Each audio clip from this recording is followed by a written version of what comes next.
ஆயிரம் கை உண்டென்றால் நீ ஒரு கை தரக்கூடாதா?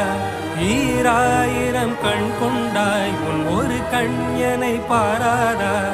உன்னில் சரணடைந்தேன் இனி நீ கதியே.